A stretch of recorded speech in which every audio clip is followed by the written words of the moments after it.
This is the Overstand show. Why understand when you can overstand?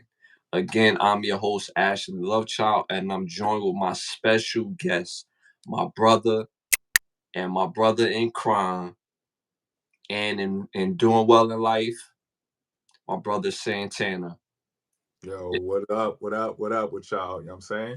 Pleasure to be here. Pleasure to be here, son. So we just gonna get right to it. You know what I'm saying? Today is his interviewing on his life and his journey. So, first question out the gate, even though I know half of these answers, or more than hmm half of these answers, tell the people about your upbringing, where you're born and raised. Well, I was born in Port-au-Prince, Haiti.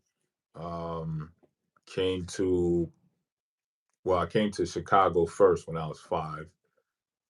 Stayed with my aunts. Then about a year, moved to Queens, and then was raised in Queens from 6 to about like 27. You know what I'm saying? Like, so it was a great time growing up in Queens. You know what I'm saying? This is a hell of a time to be alive, going to school, just growing up. You know what I'm saying? So it was just a great time in Queens.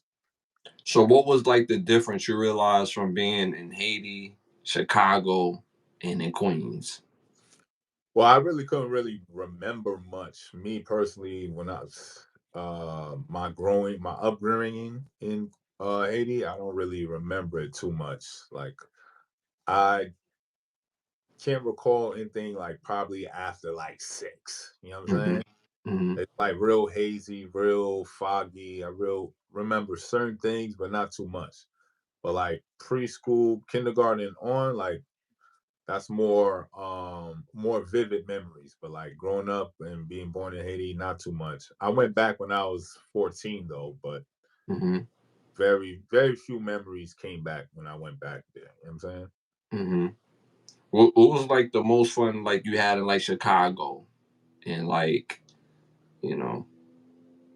Most fun I ever had in Chicago, I would have to say it Subscribe. was I was like in 7th grade, and me and my cousins went to summer camp in it was hosted by this college, and it was a summer camp for the neighborhood and stuff like that. So all the kids went, and I thought it was summer camp, but it was actually like summer school. I'm like, Yeah, what the hell? So we was yeah. actually in school learning. I'm like, oh man, so I got finesse. Yo, I thought, you know what I'm saying? I thought we were gonna be in camp, playing ball all day, being in a pool, you know what I'm saying? Now it's like school. I'm Yeah, like, yo, this is yeah. crazy.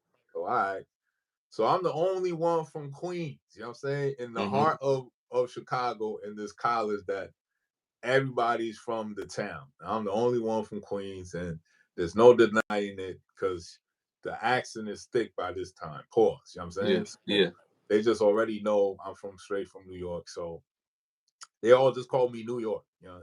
yeah. So since from the beginning of the summer camp, anything that went down, if I was remotely close to it, it was like, oh yeah, New York part of it too. I'm like, damn, like how I get part of it? I just walked by. I wasn't even part of nothing. Like, you know what I'm Yeah. saying? Like it was just a great time. Like those kids growing up was wild. Like them Chicago kids was wild. So they had none compared to us. So them cats was doing when I mean wild shit, it shocked me. And I thought I was wild. And Yeah. they shocked me to the point where I was like, you know what? I'm gonna just go sit down over here and just wait till the teacher because I already know we in trouble. So I'm just gonna wait over here and just wait for the punishment because it's coming, it's going down. So we had went to a museum one time. I swear to God, it was just exactly like the Museum of Natural History in Manhattan. It's Yeah. downtown in the city. You know what I'm saying? We went there. We was supposed to have chaperones, but I don't know what happened. Mhm. No chaperones. Yo, as soon as we got into the building, all the kids from our class just dispersed, son. They just bounced. Yo, everybody just ran. Like, I'm like, what the fuck? So it was a few of us just ganged up together, was chilling. We was just running through the museum with no supervision all day, son. Yeah. It was the wildest shit, son. Yeah. By the time we got caught, we done broke like a couple of a couple of stands and all types of shit. The whole museum was complaining about us.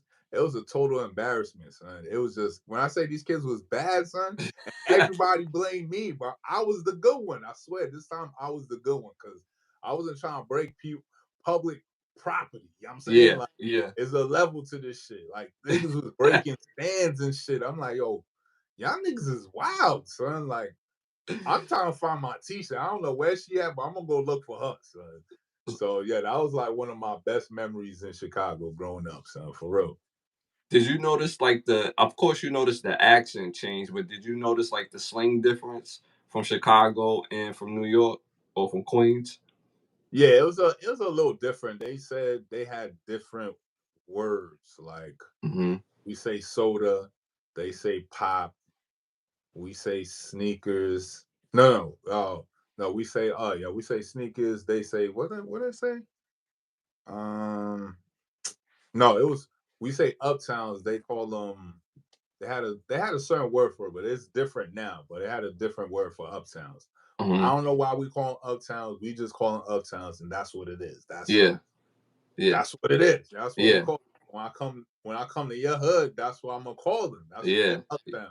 yeah, You tell me something different, then I don't know what you're talking about. You know what I'm saying? Because where I'm from, yeah. they uptown, but it was something else that they had called sneakers, and it was little different variations of speak and different terminologies. But you know, when you melanin, we all get it at Connect. the end of the day anyway. You know Yeah, what I'm saying? yeah, yeah. You know, it was funny when Nelly came out with that song Air Force Ones, and I'm like, what the hell? I'm like, what is he talking about? And then Air Forces, yeah, there we go. yeah, and we call them uptowns. You know what I'm Mhm. saying? So now the rest of the world, I don't want the rest of the world may call them Air Force Ones, but in NYC we call them uptowns. Yes, sir.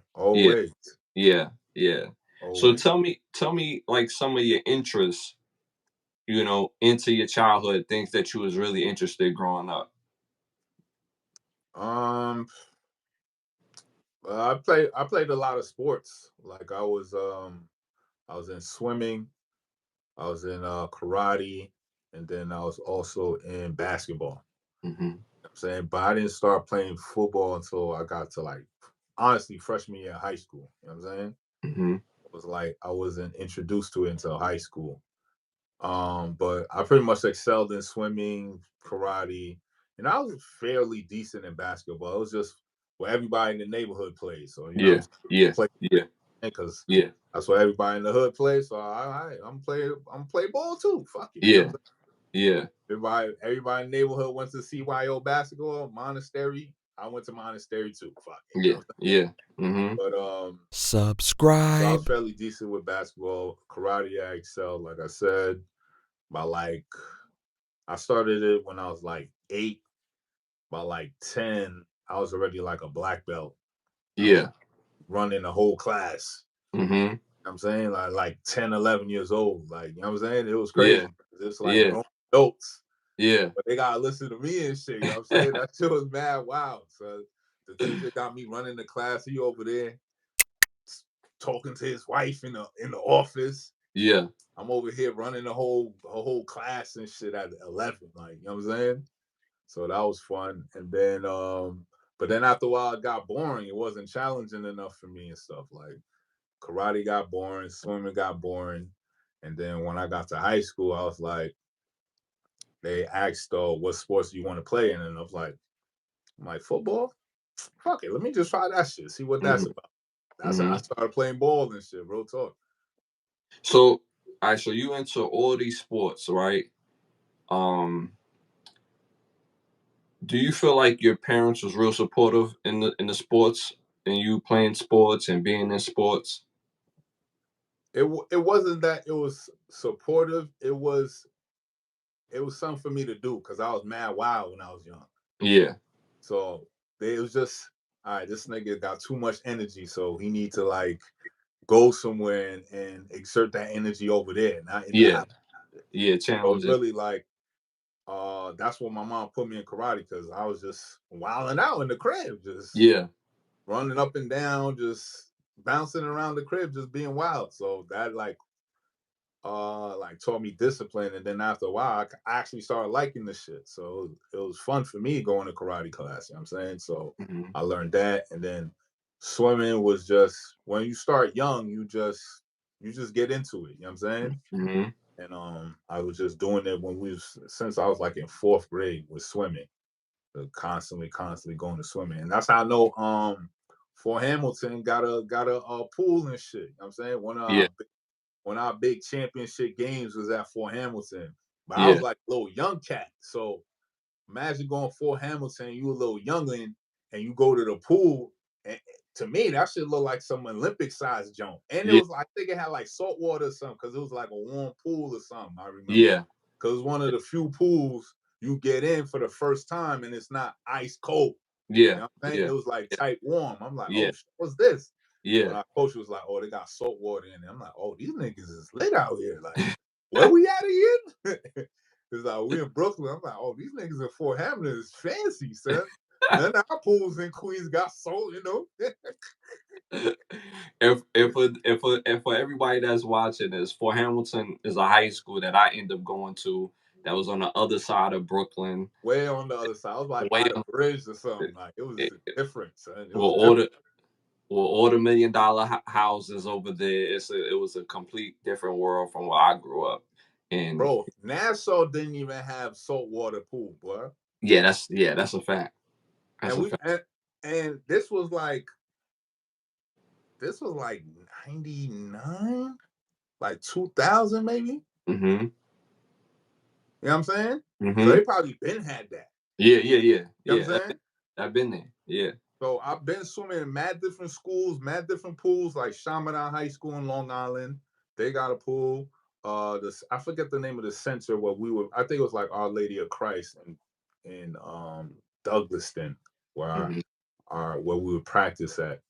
Those like certain schools that had pools and shit. Bayside had one where we had to meet there too, and then I ended up going to Bayside later on. But it was certain schools that had pools, but all of them was brick ass. Mm-hmm. As soon as you Mm-hmm. jump in, it's like 20 degrees, and you got Get your body. Yeah. get your body going. You know what I'm saying? You jump, but when I jumped in that Fort Hamilton pool, I'm like, oh, okay. Like, you know what I'm saying, Yeah. it's different. Like, Yeah. okay, I'm feeling this. You Yeah. know what I'm saying? So yeah, so swimming was dope, karate was dope, but football was just different. You know what I'm saying? Mm-hmm. Fo- Football was the one sport where it's like you needed everybody. You know what I'm saying? Yes. Mm-hmm. Basketball, yeah, you could use the whole team, but if you got one or two niggas cooking, do you Yes. really Yeah. need everybody Yeah. else? You know Yeah. what I'm saying? Yeah.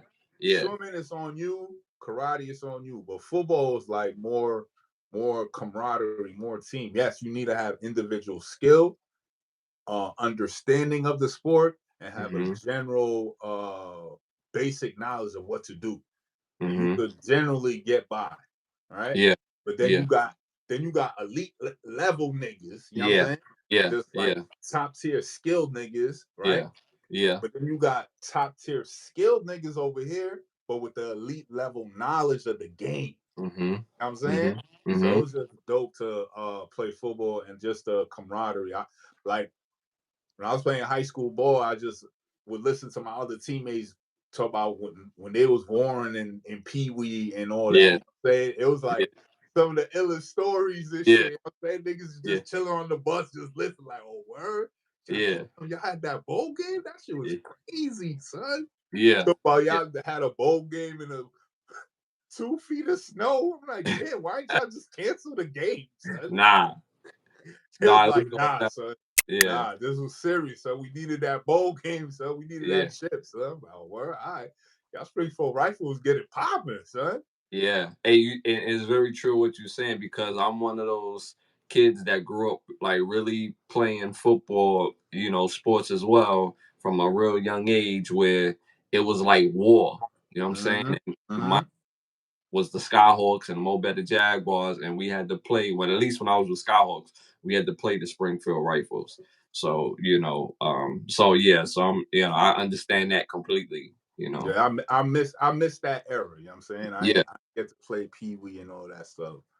But it was still a good time. High school was just as fun and shit like that. You know what I'm saying? Hmm. So what do you, I don't want to say miss most, but what do you think is the most standout thing about playing sports in high school? Mm, I really feel it's the brotherhood. You know what I'm saying? Hmm. Like, you always gonna meet up with your mans in them that's playing on the team with you wherever you at. When you're on your way to school in the morning, you know what I'm Yeah. saying? You get on the bus, on the train together. Then when y'all get close to school, y'all go to the corner store, get y'all a bacon, egg, and cheese and a juice. Hmm. Then on your way walking to school, that's when you meet up with everybody else and shit. Hmm. And it just was always the camaraderie, the brotherhood, son. It was always just niggas cracking jokes on niggas and shit all day. Summer camp, you know what I'm saying? Hmm. Mad, of course, mad jokes being cracked on you all day, you know what I'm Yeah. saying? Yeah. It's just, you know what I'm saying? You just go on war with your brothers. Son. It's Yeah. like, Yeah. it was no better feeling than that, son. You know what I'm saying? So you had mentioned you went to Bayside already. Was that the only high school you went to? I had went to St. Francis Prep. It was a Catholic high school. Then I got kicked out, and then I Hmm. went to Bayside. Okay. Okay. Yeah. Was there a difference between both schools? Well, yeah. St. Francis Prep was a Catholic high school, so it was, uniforms. You know what I'm Hmm. saying? Hmm. Tuition, uh, extra curriculum.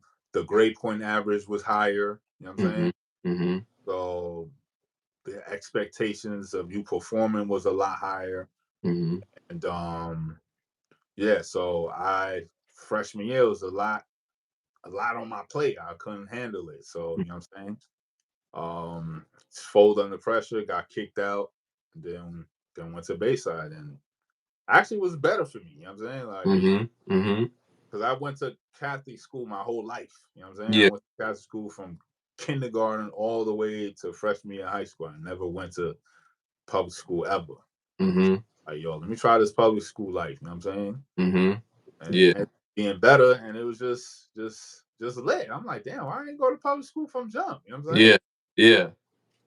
Yeah. So So all right. it was So fun. after high school, obviously there's college. Mm. You attended college. What schools did you go to? I went to Morrisville State. That was upstate New York, in Hmm. my freshman year. Then left, and then went to Nassau, and then went to Hofstra. Okay. Okay. Now, how did you get to Mooresville? I mean, obviously, you know, after high school, obviously, but how did you get there? Because that's, football school. They had recruited me from high school. Hmm. Oh, we liked how you play. We want you to play for Mooresville. And at the time, you know what I'm saying, like, parents was not letting me go out of state. Yeah. You know what I'm saying? And bro wanted to really go live this college life and live this dorm life. So Hmm. I'm like, yo, where y'all at again? He's like, oh, we're in Mooresville. It was like, where's that? It's like, oh, it's 4 hours away from New York. I'm like, all right, I bet. What's good? I'm there. You know what I'm Yeah. saying? Yeah. Because ain't no way in hell my parents are gonna roll up 4 hours just to pop up on the kid. You know what I'm saying? So I was like, yo, I'm in there. Where do I sign, kid? Yeah. So yeah, that's how I ended up in Mooresville, son. Because I was like, yo, I just need to live this college life. I need to see what it's about. You know what I'm saying? So that's why I chose Mooresville. And how did you look at the world at that time? Um, Probably like any old 18-year-old kid, like the world revolves around me. It's about me. You know Hmm. what I'm saying? My choices matter. Not looking at hindsight like at the bigger picture. But how can you at 17, 18? You know what I'm saying? You just Hmm. graduating high school, about to go to college. You know what I'm saying? Yeah. That's between graduating high school and then the fall, that August before going to summer camp. Those 2 months was lit. You know what I'm saying? Yeah. Yeah. Yeah. You couldn't tell me nothing. It was all about me. You know what I'm saying? So So 18-year-old Santana at Mooresville. Take me through that. What's going on at Mooresville? uh shoot, like the first I mean the first day of camp, is the same day like I drove up there. Mm-hmm. I had to leave my house at camp started at like 12, some Mm-hmm. shit like that. And mind you, it's like 4 hours away. So, and I just got my car. You know what I'm saying? Just got my car, whatever. So the summer was me just riding around Queens, Brooklyn. Mm-hmm. Yo, we was everywhere. You know what I'm saying? Yeah. Mm-hmm. So to just getting in the car to now gotta drive 4 hours. I never drove in more than maybe an hour or 2 hours max distance. Mm-hmm. I drive 4 hours. I'm like, shit, I don't even know if I got the endurance to do that. So my Yeah. mom with me when I packed up the little Civic jump, you know what I'm saying? Mm-hmm. Drive up 4 hours and never been upstate. So as we driving, there's like a part of the highway where it's like mad misty and all this Mm-hmm. other shit. I'm like, yo, what the fuck? Yeah. I don't know about this upstate shit, son. I don't know, son. But by then it's too late, you know what I'm Yeah. saying? So it's like, fuck it. So pull up to Mooresville, get to the campus or whatever, start unloading the car.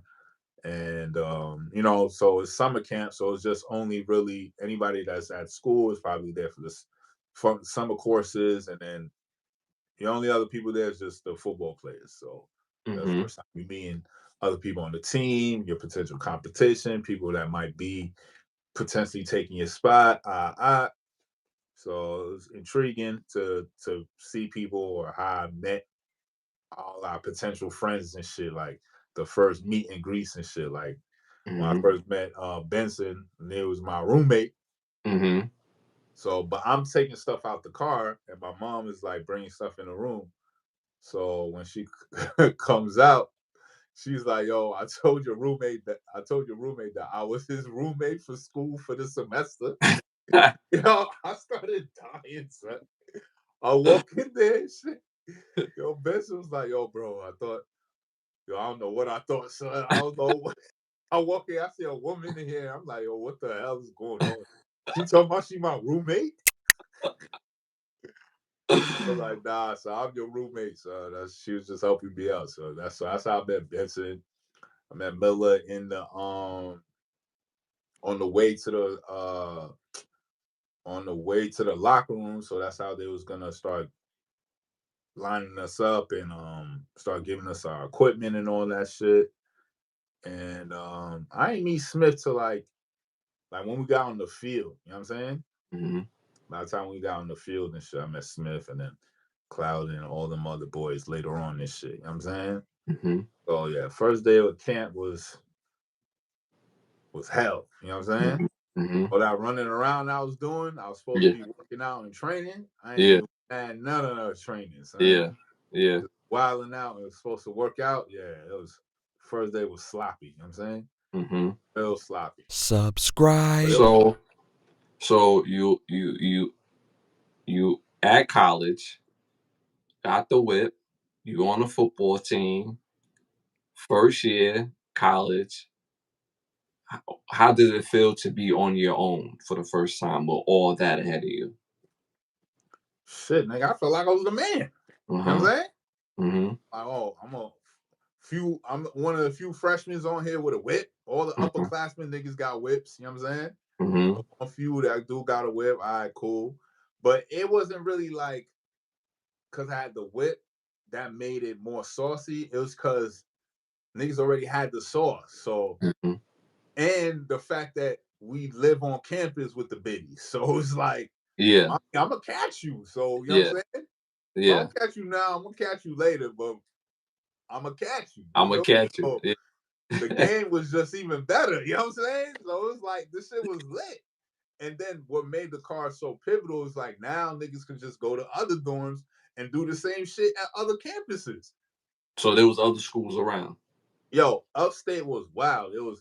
We had Mooresville, then there was Onondaga, then there was Colgate, then there was Cayuga, then there was Herkimer, then there was uh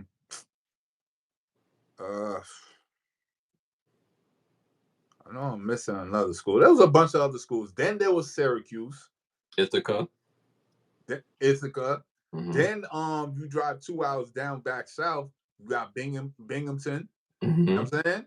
Mm-hmm. So Upstate was just flooded.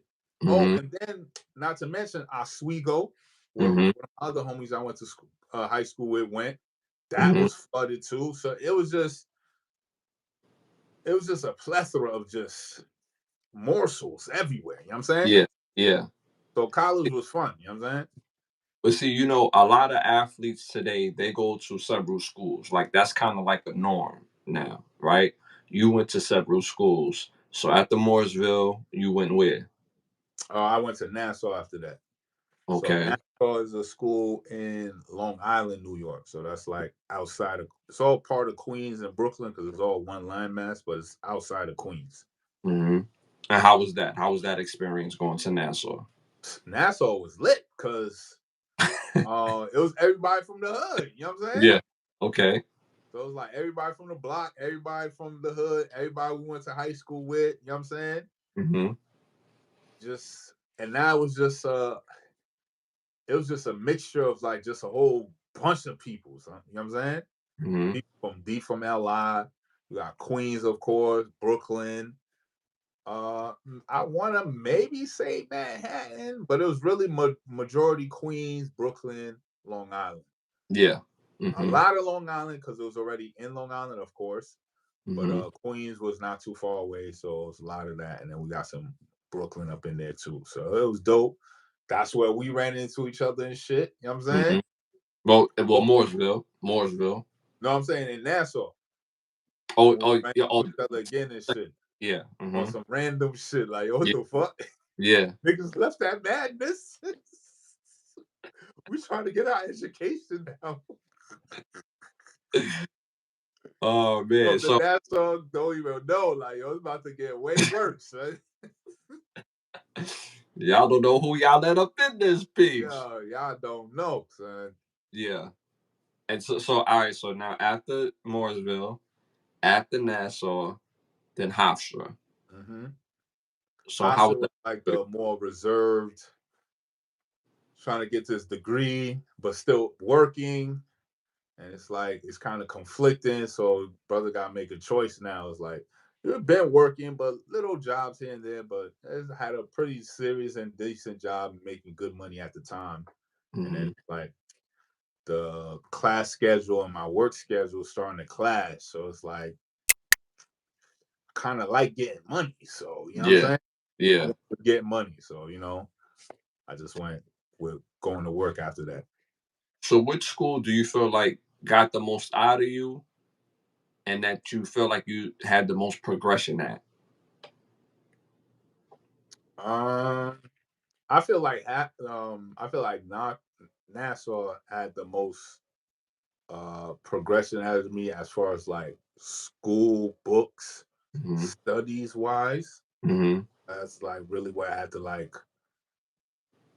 pick it back up. Like from Mm-hmm. Mooresville, I had to pretty much do a whole summer to catch up from Mooresville to now going to a fall semester to just not be ahead, but just be right where I was supposed to be. Yeah. You know what I'm Yeah. saying? Because that's Yeah. when we learn about matriculation and then credits. And then even though you took this English class, it's different from this English class, or it may not transfer. So you have to learn all these new terms and all this other shit. And I'm Mm-hmm. like, yo, if it's the same class, why can't I get the credit for it? You know what I'm saying? Mm-hmm. So Mm-hmm. I had to start from scratch again. So learning that, so that really made me have to like get on it. You know what I'm saying?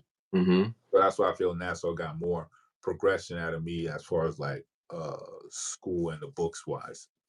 So all right, so what is your most famous memory of being in school? Of Most all school? most famous memory, I would say it's like probably when we was like in Mooresville because we dormed on campus. You know what I'm saying? Mm-hmm. So it was just a different vibe when you dorm. Those miscellaneous days, like those Sundays from Saturday night into Sunday when ain't shit was popping and we know Mm-hmm. we all bored and we in Mm-hmm. Seneca and we all got the same look and same face on like yo this shit's ass like Yeah, this shit yeah, back yeah. and we all just giving that same look like yo don't even talk to me right now just pass me my pass me my my waffle, because niggas Uh-huh. used to go to the waffle maker and shit. Yeah, yeah. Uh-huh. So we will all have that same look, like, oh man, if shit don't pop off, so we just gonna make the shit pop off. Like, so yeah, it was those little nuances and shit, like where we mad bored, we don't got shit to do, and we just making shit up because we just that bored, son. So you said so you took it to Mooresville. Now, if I say the word palace, what would you say? What comes to your mind if I say the word palace in Mooresville? Palace was the club that we all used to go to. That was like right by. I won't say right by, but it was in the next town over, so to speak. You know what I'm saying? Mm-hmm. So it's like the club that majority of the colleges I just named previously would go to. Mm-hmm. We would frequently go to this club. And only reason we would frequently go to this club is because I forgot to mention, um, when school first started. Now, mind you, like Mooresville had recruited a whole bunch of wild cats from a Yeah, whole bunch of wild neighborhoods. You know what I'm yeah, saying? yeah, Across the East Coast, yeah, and put cats together and try to put a football team and a uniform on cats. You know what I'm saying? Like yeah. the uniform is gonna conform, but Mm-hmm. the personalities of everybody is gonna clash. You know what I'm Yeah, saying? yeah. Oh, first school dance we had, first party, a whole fight break out. Mm. People was so in shock that, you know what I'm saying, they shut down parties for the whole school year. So Mm-hmm. now everybody on the football team is enemy number one. You know what I'm saying? So Yeah. that's why I mentioned like weekends was dry and whack, because we couldn't have no parties, because the first party we had a fight breakout, Mm-hmm. and the school was like, they're not having no more parties. So, you know what I'm saying? So we would frequent to the Palace Mm-hmm. every weekend because of that, because there was no parties on campus. So we have to go off campus to party.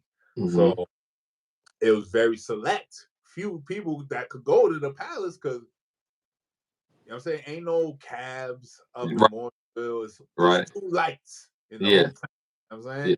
Mm-hmm. So if you ain't whipping it, or if you don't know somebody who whipping it, or know somebody that knows somebody who whipping it, you ain't going to the Palace. You know what I'm Yeah. saying? Yeah. I think later on they started doing a cab service, not a cab service, like a van or some shit, a carpool thing, something Mm-hmm. like that maybe. I don't know, but I think so. I think so. Mm-hmm. yeah, you couldn't get to the Palace. But when you got to the Palace, yeah, it was on and popping. You know what I'm saying? Yeah. On and popping once you got up in Was there a particular time at the palace that was on and popping? there.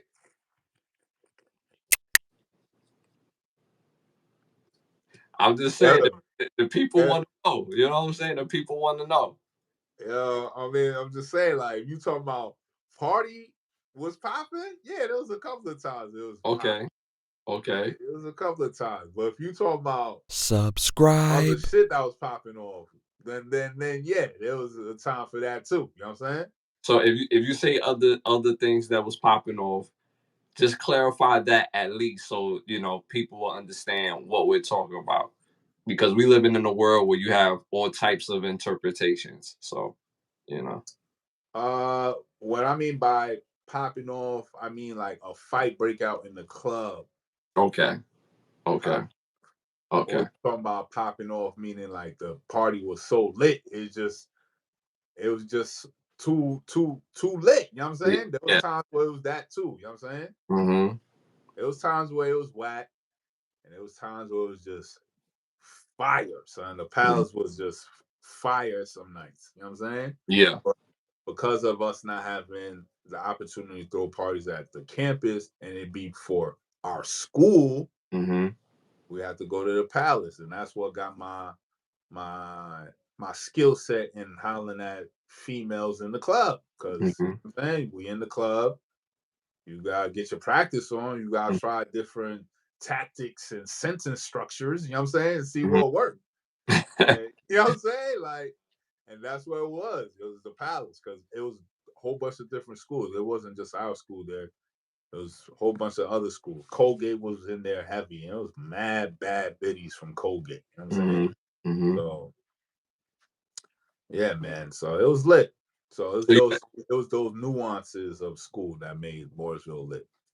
so you had mentioned that they had, recruited like a lot of guys from different areas, and like the personalities would clash. Can you like elaborate on that, like as far as like in the team structure, and why is that important for guys not to clash?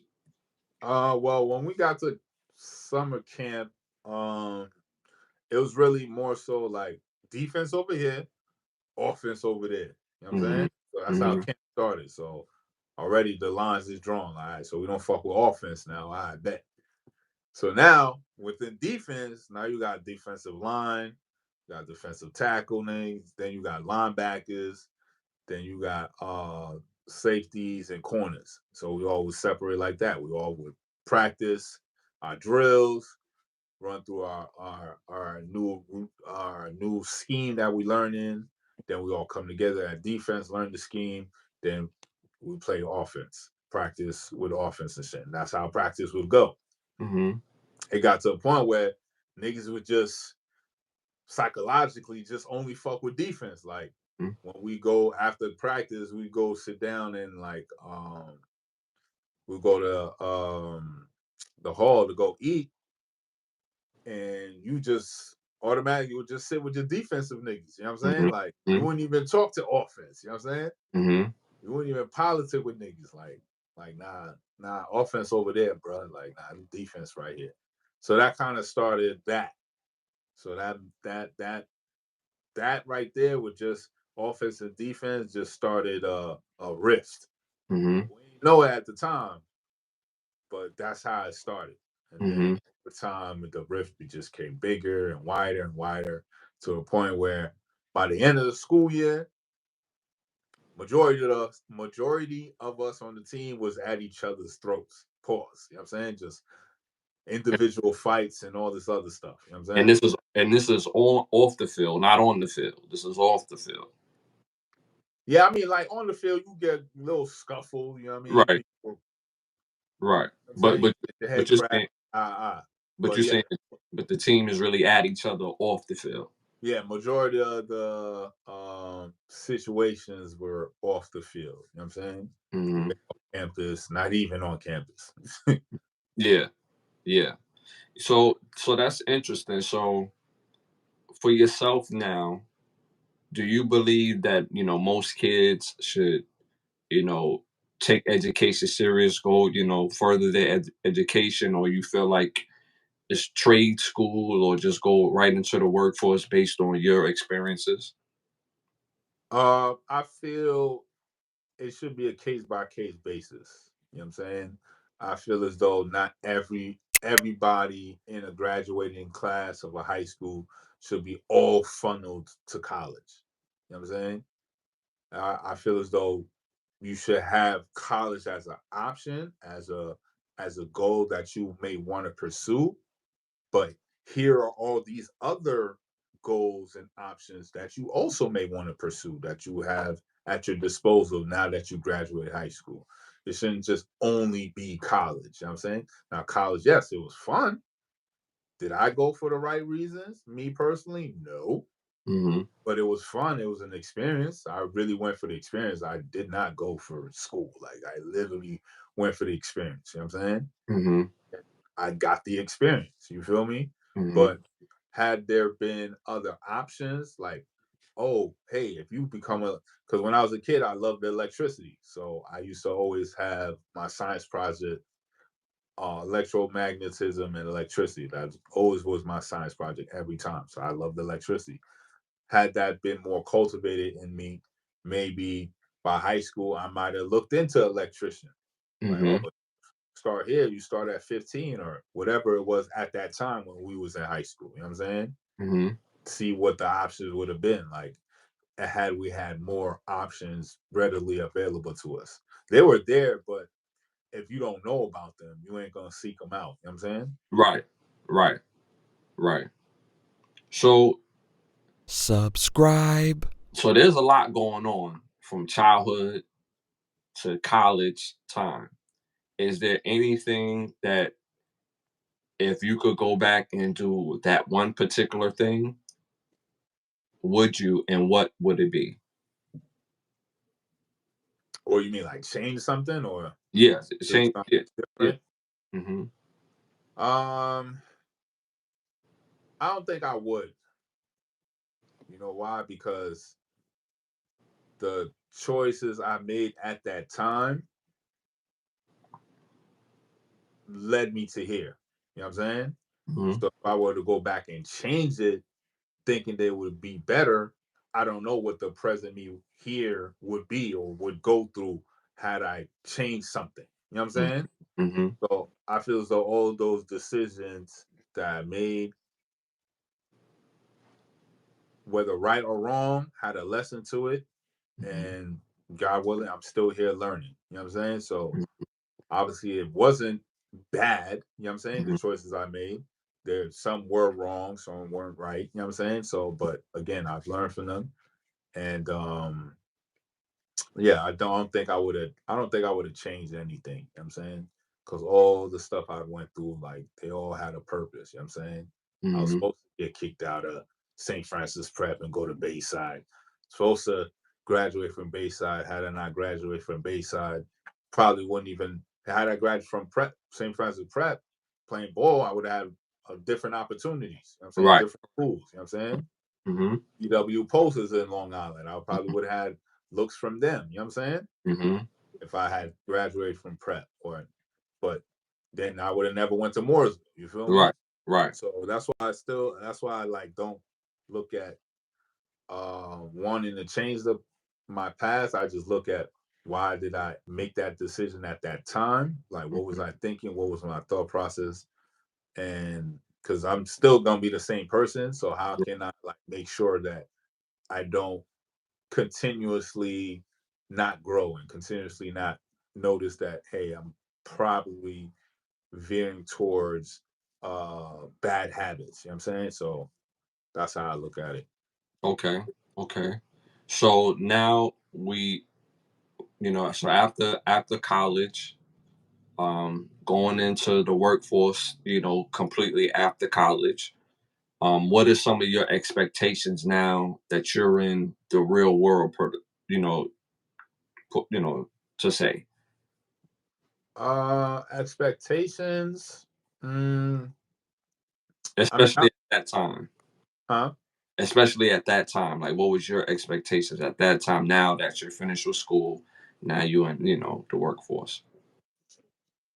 Oh, like at that time. Oh, I was Hmm. thinking like, oh, nigga about to get some. He making some good money. You know what I'm saying? We still living at home with our parents, so it's like, all right, I'm about to make some good bread and Hmm. stack my bread up. And then you come to realize, like, yo, you doing all these hours and you still not coming home with no bread. Hmm. You know what I'm saying? Because so yeah, I'm living at home with my mom, but I gotta pay my own car insurance. I gotta pay my own phone bill. Doesn't seem like a lot, but you gotta understand New York, hella expensive. And Hmm. 22, 23 with a car, your insurance is gonna be dumb high, even if you're doing liability. Hmm. You know what I'm saying? Hmm. So at that time, my insurance was damn near almost like 300 a month. Hmm. You know what I'm saying? Hmm. So if you making like 900 every 2 weeks, 300 is gonna hurt. You know what I'm saying? Yeah. Yeah. Yeah. It's gonna hurt you. You know what I'm saying? So Hmm. it's like that's why I started learning early on. I'm like, damn, this workforce shit is like it's not the business. I mean, I know we gotta do it, but it's like yo, it's steadily like barely making it. You know what I'm saying? Hmm. So going through that, like, I don't want to say struggle, but just going through that, just grind is a better word. What is something that you felt like emotionally you almost couldn't get out of going through that grind? Um, I would say like the like you can't get out the grind because you gotta grind, right? So emotionally is really finding the grind that doesn't wear you out, if that makes sense. You know what I'm saying? Mm-hmm. So meaning like the grind would be a passion of yours. So instead of it being a grind, it's actually something you like doing.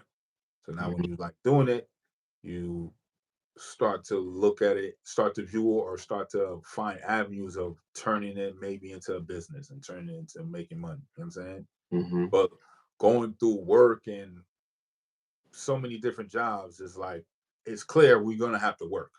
You know what I'm Mm-hmm. saying? It's adamant that that's prevalent in a man's life. Mm-hmm. But finding something that you find passionate about, and then eventually turning that passion into a skill, then a skill set into making disposable income from it, was something I didn't think was in my purview. You know what I'm saying? Until later on in life. So Mm-hmm. it's like I just was working different jobs and really have no real set direction as like, okay, I'm working this job to learn this skill set so I can do this later on. You know what I'm saying? It was Mm-hmm. just working different jobs to pay bills. You know what I'm saying? Mm-hmm. So I know well, photography. How did you find photography? Subscribe. I actually found photography when I was down here, like when I Mm-hmm. moved to Florida. You know what I'm saying? Mm-hmm. That's how I found it. I actually didn't move. I wasn't planning on moving down to Florida. I just came down to vibe, Mm-hmm. uh, catch up with you, catch up with my step bro. One thing led to another. I just end up staying. You know what I'm Yeah. saying? Yeah. Then I was like, oh shit, nah, nigga down here now. I gotta get to the work grind and shit. You know what I'm Yeah. saying?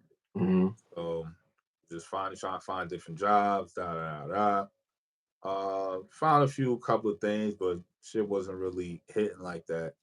And then randomly found posting for this photography job. So I was like, let me see what that's about. And then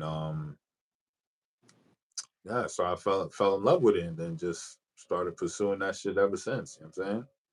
So what about photography that make you like that gets your juices flowing? Pause. Funny enough, like I was always the one taking pictures. I just never really like put two and two together. Like I go back home in New York, I got an album of bunch of pictures I used to take from high school.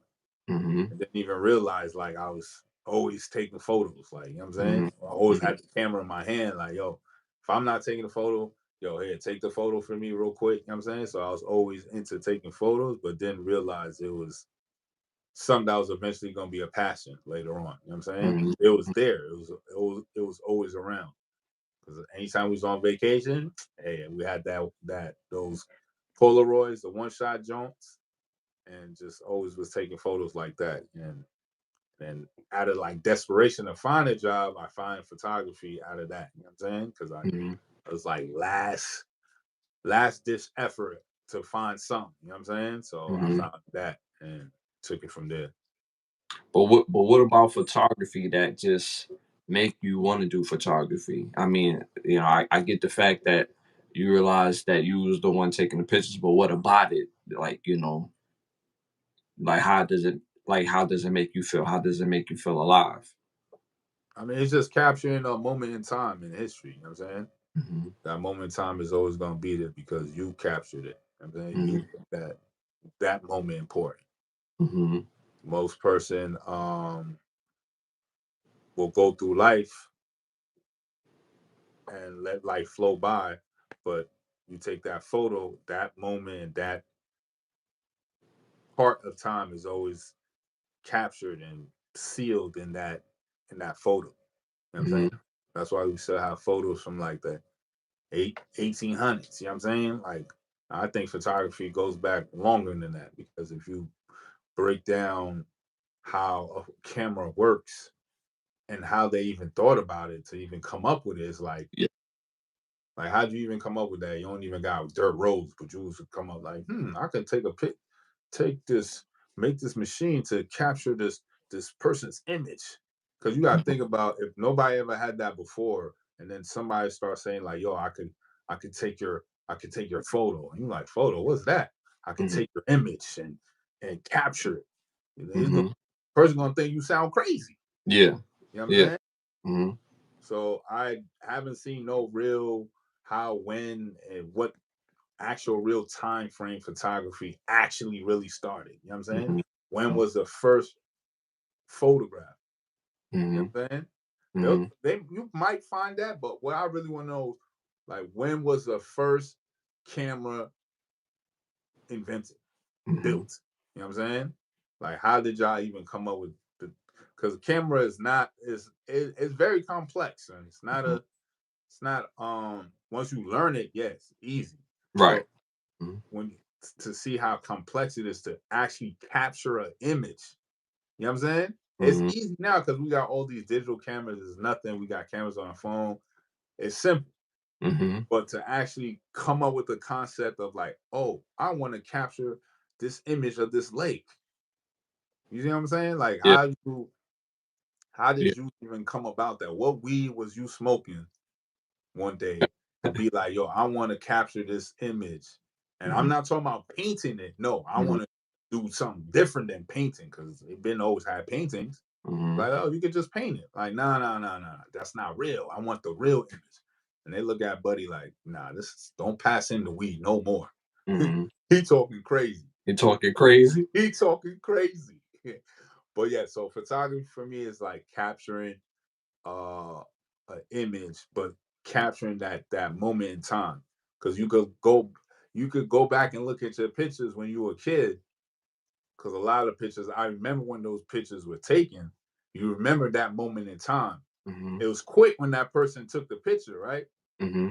But now when you look back, it's like, damn, yo, I Yeah. remember that time. You feel it because it Yeah. captured that moment, that essence, that maybe it captured that feeling. Mm-hmm. You know what I'm saying? Maybe a picture captured sometimes you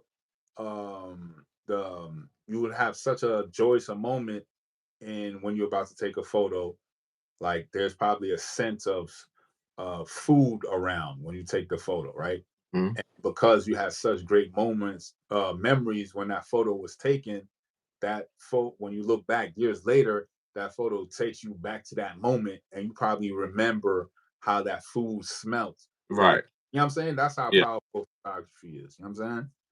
So you know how there's like sneakerheads, they have their favorite sneakers. Do you have your favorite picture? My favorite picture. Uh, I can't say I have a favorite picture because it's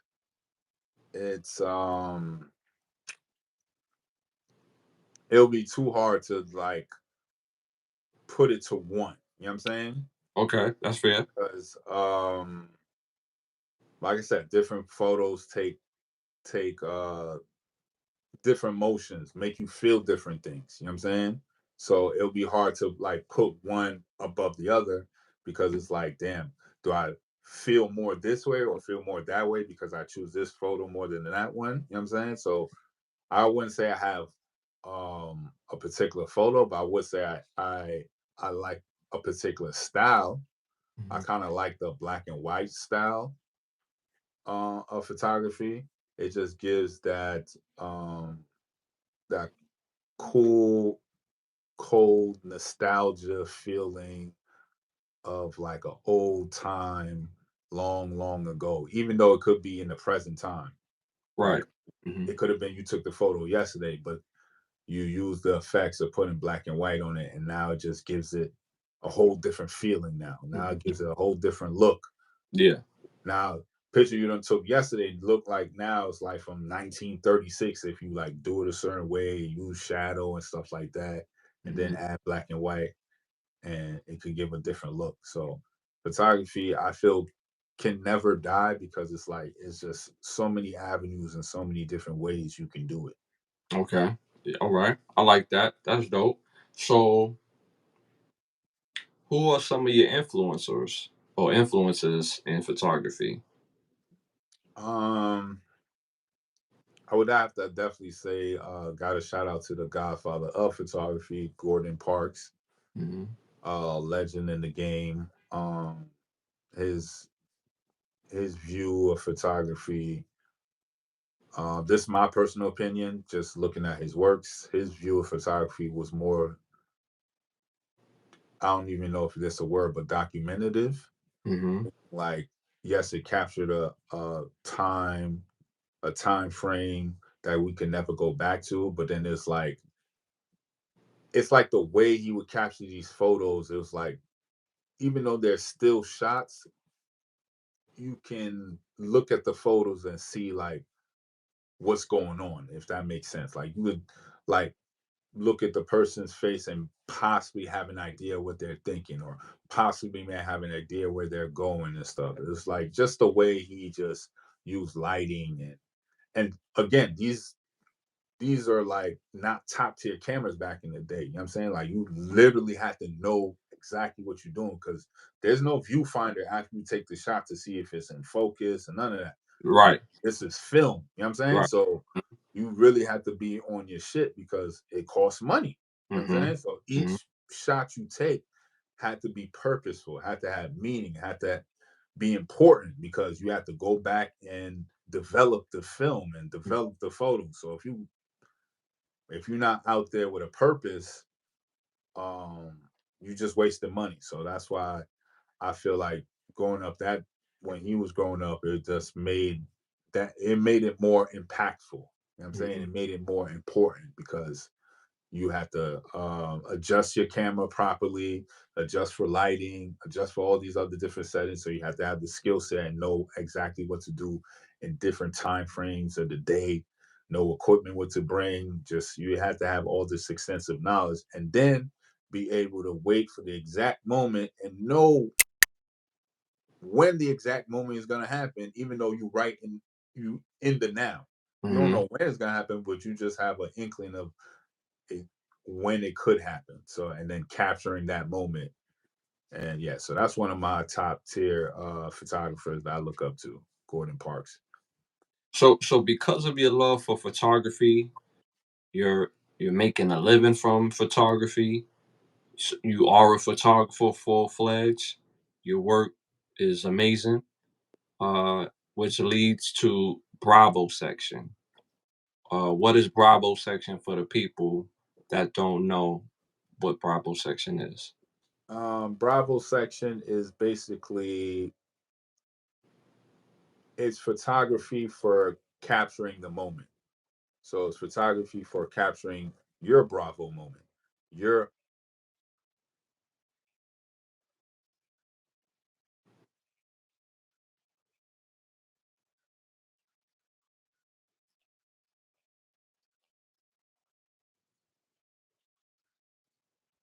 Okay. Okay.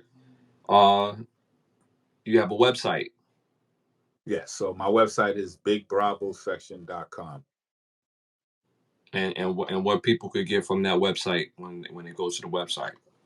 They can see some of my latest work. I haven't updated in about a month, so most of the pictures up there is pretty much up and current work that I've already done, and just showcasing how I view things through my lens. You know what I'm saying? And that's a dope thing about photography and stuff. Like you could have 100 photographers lined up next to each other, and you could have let's say a flower plant, right? You're gonna have a different 100 views of that flower plant. You know what I'm Subscribe. saying? So because we all have different ways of looking at the same thing, and I'm gonna capture it a different way than the next person. Hmm. So that's why it's like it's never ending with photography. Now, can people just see your work? What else can they get from your website? They could also, if you're in the Miami area, you could also book with me, or book a consultation if you had a type of vision you had in mind for your photography. Um, we could do that. Sit down and talk about it. If there's different sites you wanted to go to, we gotta put that in and schedule that and see how the distance is and how much time is going to take between one set to the other.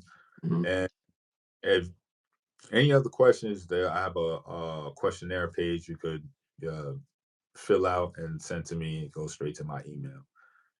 So And what if they're not in the Miami area? Could they still book a session with you? Can they fly you out? How yeah, can we could like I said, you go send a questionnaire, let me know well in advance when you need me, and then we can work something out.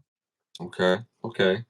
Uh can the Brothers Get a Rap podcast? What is that about?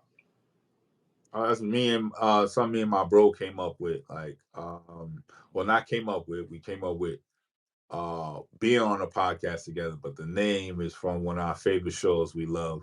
It's a Martin episode, Martin series, and he had a show on there, Can the Brothers Get a Rap? And we just had to um pay homage and then use that for our show as well. Yeah, the quote, yeah, the quote on there. Yeah. Yeah. hmm And like, how did that come together? I mean, as far as like the podcast.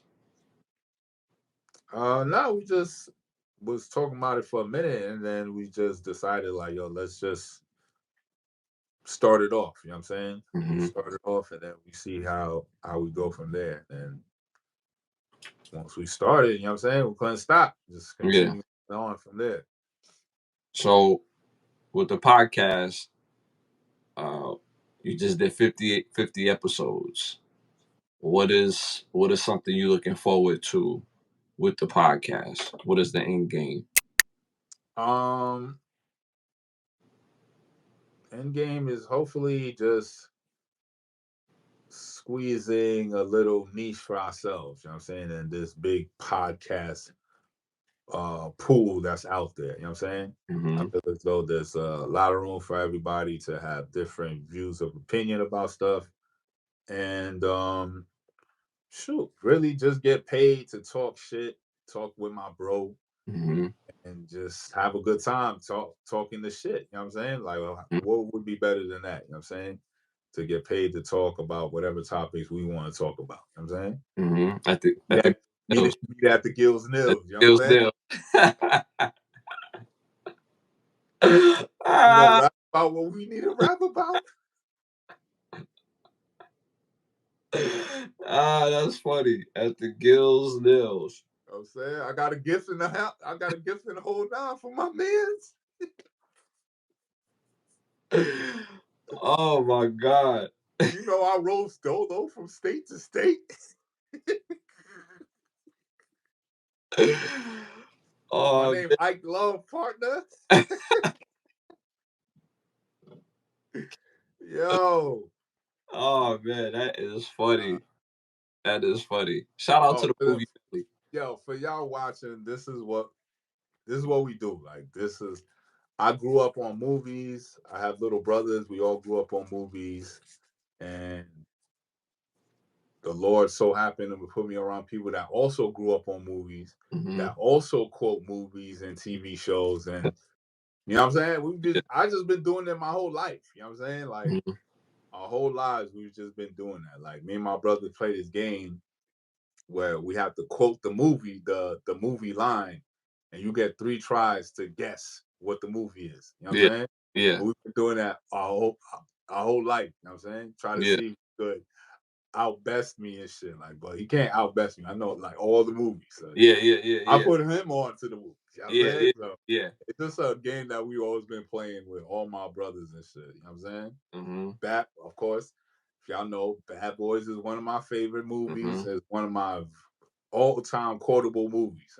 Uh-huh. All time. You know what I'm saying? That's a fun game to play because when you're a movie head, it's like you kind of challenge other movie heads, like and me personally, you know, I know these quotes like what I'm saying. It is what it is. Like one of my favorite quotes in a movie that's very known is, "Damn, brother, do you know me? Do you know my lady? So why you looking at me with all this he couldn't even say the word familiarity and shit, man. Mind your business, man." He's like, "Yeah, you right, no doubt. My bad, no doubt. You got it." Nah, I mean, so and for those who don't know, that's from the movie with Ray Allen and Denzel, and Spike Lee directed it. Yeah. But he got game. He got game. So and one of my favorite actors did that scene. So, but last question of the episode is, what is the most proud moment that you're having in your journey thus far? Proud moment. I'll probably have to say being a dad, son. Being a father is a proud moment. It's like passing the torch on. Mm-hmm. Knowing the torch is gonna continue on and stuff like that. Cause I'm saying we about to be the OGs. Yeah. You know what I'm saying? Yeah. It was just yesterday in my mind. It was just yesterday. I turned in the corner in the quad. You know what I'm saying? Running into you and shit. You know what I'm saying? Now we about to be OGs. That's funny. So it's just crazy how time flies, but it also showcases that everybody goes through it. You know what I'm saying? Mm-hmm. There's no deviation, there's no other variation of this life. You know what I'm saying? There's no other way but forward. You know what I'm saying? Yeah. Yeah. You born, you grow up, you born, you grow up, you get old, you die. But until then, you get money. Mm-hmm. Subscribe. Kids can't eat no books, man. Can I call you my nigga? Cause I got love for you. Ain't no money like dope money. Man, you sound stupid right now, son. You ain't even hearing me, dog. Yo, son. That is funny. Oh, hell yeah, son.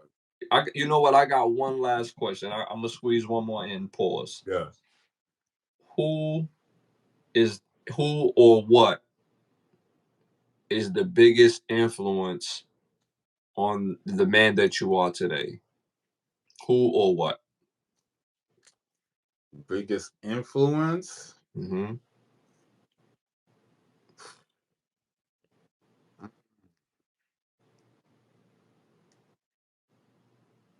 No, biggest influence. Mm-hmm.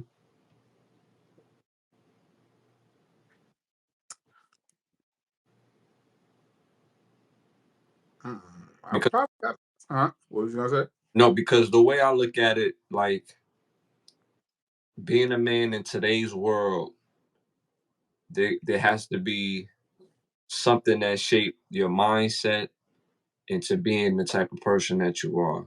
Something or someone or a situation. Mm-hmm. I would probably say biggest influence would definitely have to be my father. Shout out to him, still alive. Facts. Uh, Shout out.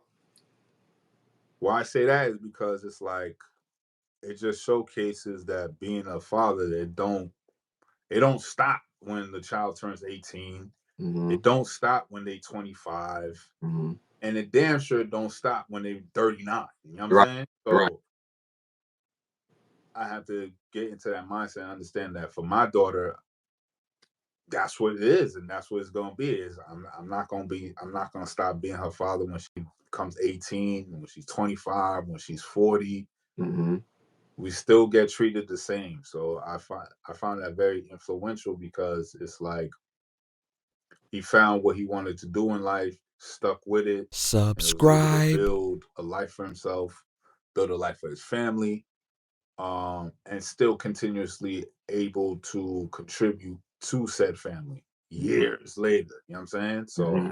I just look at it as like I gotta make the right decisions because ain't nobody coming to save us. You know what I'm Yeah. saying? Yeah. Yeah. So the next 40 years gotta be right. Yeah. You feel me? Yeah. So that's how I look at it, and it's like makes me want to make the right decisions so the long term of effects of it are positive for my daughter and any future kids I do have. You know what I'm saying? Mm-hmm. It's a thankless job. It's a thankless job. But that's dope though. That's dope though. So guys, there you have it. We just interviewed my brother Santana, one of the best photographers in the world. Appreciate you, Craig. Appreciate you. You know what I'm saying? You can catch this man every Thursday and Sunday at 10:30 p.m. on Can the Brothers Get a Rap, along with me, your boy Ashley Lovechild. You know what I'm saying? Catch them. Broski right there. You know what I'm saying? Mm-hmm. So you can Subscribe. catch him and myself every Thursday and Sunday at 10:30 p.m. Okay, and we're on live. Again, I want to thank you for pulling up, bro. It means the world to me. You my first interview of the show. My bro said he want to interview me and shit. I'm like, oh, trying to give me a job, my nigga? You trying to kick knowledge? Yo, stupid, y'all. I want to thank my sponsors of the show, One World Tax. I want to thank OUV Records, Button Snaps. Again, why understand when you can overstand? Santana, you already know what time it is. Shout out, bro. You already. And we see y'all next week, every Monday at 9:30 p.m. It's love. Subscribe.